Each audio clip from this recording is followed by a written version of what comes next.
Hey everybody, welcome to Active Self-Protection Extra. Today, we don't do gear reviews here on Extra very often, but today I have one here for you. This is my training gun. It's, I carry a P30 LEM with a Gray Guns short reset trigger in it.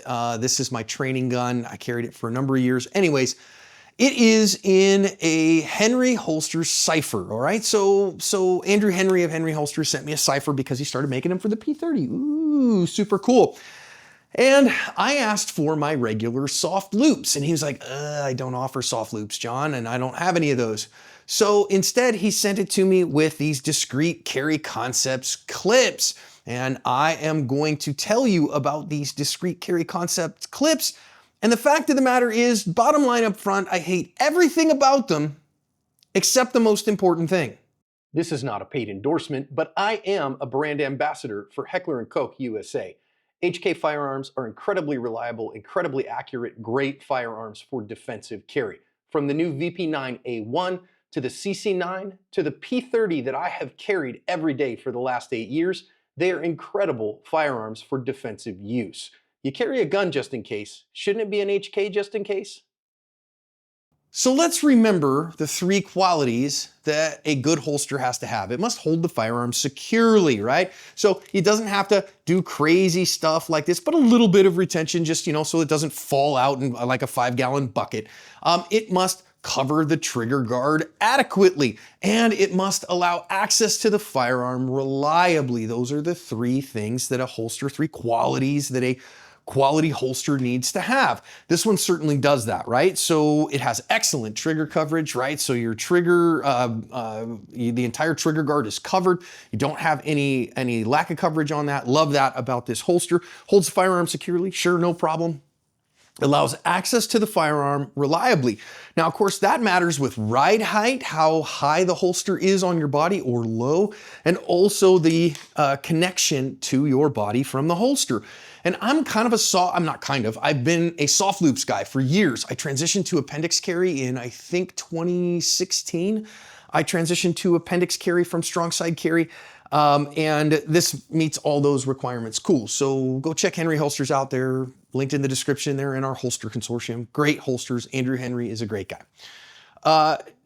These Discrete Carry Concepts clips are the heat. I'm telling you, I'm in the minority on this. And if you are really an appendix carrier, I'm super in the minority on this, okay? So most people in these, I've kind of got this down a little bit where I've got to kind of hunch in so that I can back up here and you can see my waist a little easier when I put it on, okay?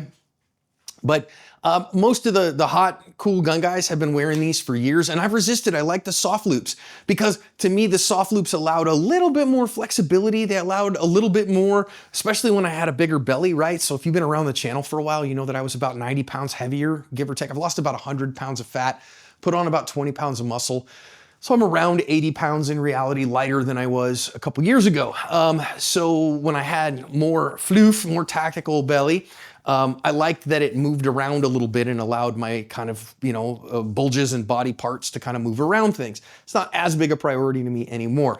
The thing with these, and I will show you this in a little bit, is the good part up front is that they stay super secure. It stays absolutely rock solid, and it holds the gun exactly where you need it to be for a good draw, okay? And for appendix for a good draw. That's critically important. The problem is, and I'm just being transparent with it, is that they suck to put on and take off. So the 2 things I hate about these clips, that I'm still using it, so guess what? This is my carry holster for the last little while as I've been testing these. I'm still using them. So I think I'm transitioning over to these, even though they have significant downsides. The 2 things that I just hate about them are, number 1, they're a giant pain to put on and take off. Just a giant pain to put on and take off. I'll show it to you in a minute. Secondly, they will chew your stuff up. They will chew up, like, I'm wearing a Wilderness Tactical Low Pro 5-stitch belt here. And I love my Wilderness Tactical belts. There's nothing like them in the world. Their nylon is proprietary. Anybody says, oh, this guy's using the same nylon. No, they're not. Wilderness is proprietary nylon. And they're guaranteed for life, built like tanks, incredible people making them. So the Wilderness Tactical is the heat on that. They don't pay me to say that.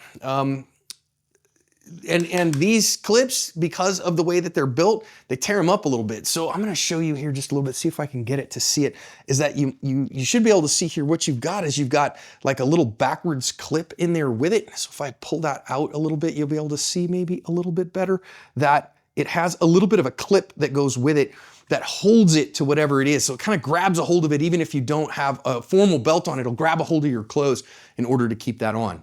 So it's a plus and a minus that it grabs so hard, right? So you got these little clippy things and they're made out of spring steel. You hear?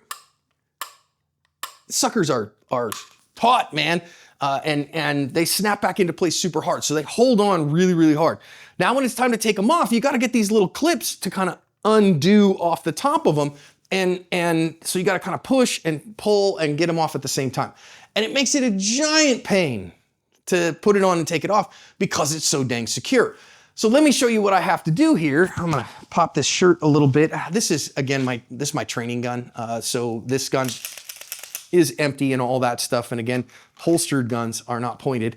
So it's holstered, okay, fine. But let me show you here. I just kind of undo my belt a little bit. And then to put this guy on, here's what we gotta do. You gotta do this at an angle, okay? And I've been taught the workarounds. Somebody's like, well, John, you just gotta know the workarounds in order to put it on right.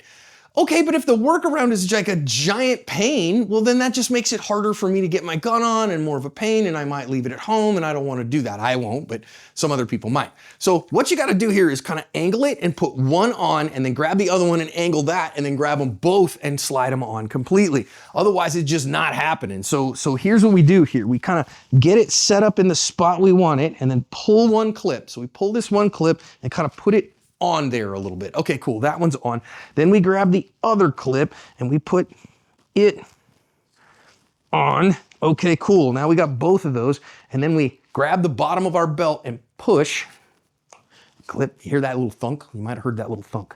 If you heard that little thunk, cool. Now both of those are on, great. Except for now it's grabbing a hold of my belt loop a little bit.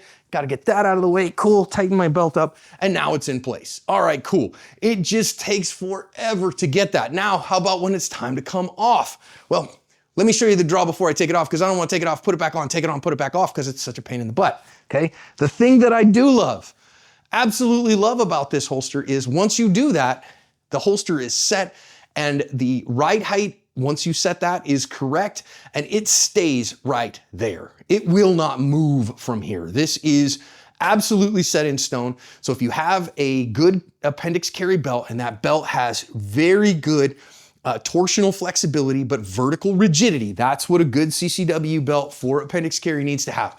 Torsional flexibility, vertical rigidity. This belt does, because it's wilderness, right?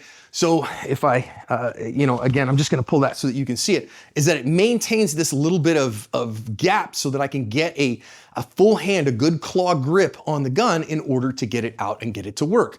So it does that so reliably, and more reliably than the soft loops. Remember how I said the soft loops kind of let the gun move around a little bit? That's true, but what they'll do then is this grip will collapse down a little bit sometimes when you're sitting or when you're moving around. And so if you go to draw and you haven't adjusted that to push it kind of up and out, it'll be collapsed way down, and then to get your hand on it's very difficult. Whereas this one, man, these Discrete Carry Concepts clips grip and hold, and they don't adjust. They just flat out don't. So that when it's time to draw the gun, again, I'm not gonna go rocket fast. I'm not gonna do any crazy splits or anything, but here I am, hey man, I don't want a problem, whatever. Boom, gun is right here. Boom, gun comes out, goes and does my work. Okay, carefully, safely, carefully, reluctantly. Holster, grease the landing. Cool, make sure my fly is zipped up. All right. So again, if instead I'm standing in a fig leaf, that's a very common way that I stand, just hanging out. That guy needs to get shot. Boom, there's that. Gun comes out and off it goes because, again, safely, carefully, reluctantly, this is set in the exact same spot every time, and it makes it just so much easier to then have it there. So there it is all the time, and I have a rocket fast, well, I mean, it's faster than some, and for me, again, a good, reliable, consistent place that I never have to wonder where's the gun gonna be oriented to. So because of that, the most important thing that the holster has to do in terms of access to the gun is maintain that distance, this distance between the belt and the grip. And it does that. Those Discrete Carry Concepts clips just do that absolutely reliably, and I never have to worry about where the gun is. Now, again, another hard part. Let's take the gun off, all right? Because when I take a gun off, by the way, some people will just take this out, put it away, and then take the belt off and leave the belt on their, or leave the holster on their belt. Okay, I strongly prefer to take the gun and holster off together and put it in my quick access safe. The reason that I like to do that is it's safer that way. I have less administrative handling of the gun that way, less chances of having a trigger manipulation when I don't want one because the trigger is covered and the trigger guard is covered in the holster. So I take the whole holster off with the gun and then put the whole thing in my quick access safe, okay? So to take that off, what do? Well, we gotta kind of push down on both of them at the same time and then pull on those spring steel clips and then get them to release. You hear that click? You might have heard that clunk. And then hold them while I pull the stupid gun out. Now I finally got it off. Okay, fine. It just takes a decent bit of strength and a little bit of time in order to get that. So, do I recommend these? I mean, kinda.